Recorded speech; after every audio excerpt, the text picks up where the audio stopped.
আসসালামু আলাইকুম, সবাই কেমন আছেন? আজকে আমি তেহরি রান্না করব। তো তেহরিটা একটু অন্য সিস্টেমে রান্না করব যাতে বাচ্চাদের স্বাস্থ্যসম্মত হয়। এর জন্য দেখেন এখানে ছোট ছোট করে গাজর কুচি করে নিয়েছি, ফুলকপিগুলোও কিন্তু ছোট ছোট করে কেটে নিয়েছি, আর এই যে মটরশুঁটি ছাড়িয়ে নিয়েছি, আর এই যে মুরগির মাংস নিয়েছি। তো দেখুন কিভাবে আমি আজকে খুব মজাদার করে তেহরি তৈরি করি। তো প্রথমে মাংসে আমি লবণ দিয়ে দিচ্ছি। মাংসতে খুব ভালো করে লবণ মাখিয়ে নিয়েছি। মাংসগুলো আমি কিন্তু এবার লাল লাল করে ভেজে নেব। মাংসগুলো লাল লাল করে ভেজে নিয়েছি, এবার সবগুলাই উঠিয়ে নেব।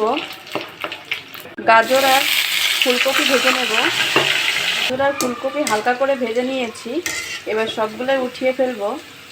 তেহরিতে কিছু আলু দেব, এই জন্য আলুগুলো লাল লাল করে ভেজে নিচ্ছি। তেহরি রান্না করার জন্য এখানে আমি আদা, রসুন আর পেঁয়াজ একসঙ্গে খুব ভালো করে বেটে নিয়েছি। এবার এতে আমি পরিমাণ মতো টক দই দিয়ে দিচ্ছি, আর শুকনো মরিচের গুঁড়ো দিয়ে দিচ্ছি। এখানে জিরে গুঁড়ো, গরম মশলা গুঁড়ো আর ধনিয়া গুঁড়ো আছে, সবগুলাই দিয়ে দিচ্ছি। আর সবশেষে দিয়ে দিচ্ছি প্যাকেট যে তেহরি মশলাটা থাকে সেইটা। এবার এই সবগুলো আমি খুব ভালো করে মিক্সড করে নেব। হাঁড়িতে তেল দিয়ে দিয়েছি, এবার আমি 1 চামচ ঘি দিয়ে দিচ্ছি। এবার আগে থেকে মিক্সড করা যে মশলাগুলো সেগুলো তেলের উপরে দিয়ে দিচ্ছি। দেখুন মশলা খুব সুন্দরভাবে কষানো হয়ে গেছে। এবার আমি ভেজে রাখা আলু আর মাংস দিয়ে দেব। মাংস আর আলু খুব ভালোভাবে কষিয়ে নিয়েছি, এবার আমি চাউল দিয়ে দেব।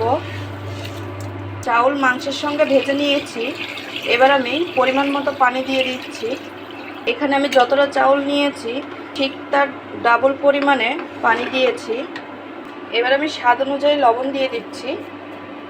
তেহরির পানি অনেকটা শুকিয়ে এসছে, এবার আমি মটরশুঁটিগুলো দিয়ে দেব, আর ভেজে রাখা সবজিগুলোও সব দিয়ে দেব।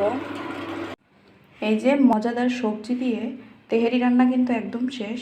তো দেখেই বুঝতে পারছেন ভাতগুলো কিন্তু খুব সুন্দর ঝরঝরাও হয়েছে। তো এভাবে তেহরি রান্না করে খেয়ে দেখবেন, বাচ্চারাও পছন্দ করবে আর বড়দেরও খুব পছন্দ হবে।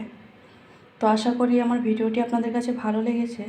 শেষ পর্যন্ত ভিডিওটি দেখার জন্য অসংখ্য ধন্যবাদ। আসসালামু আলাইকুম।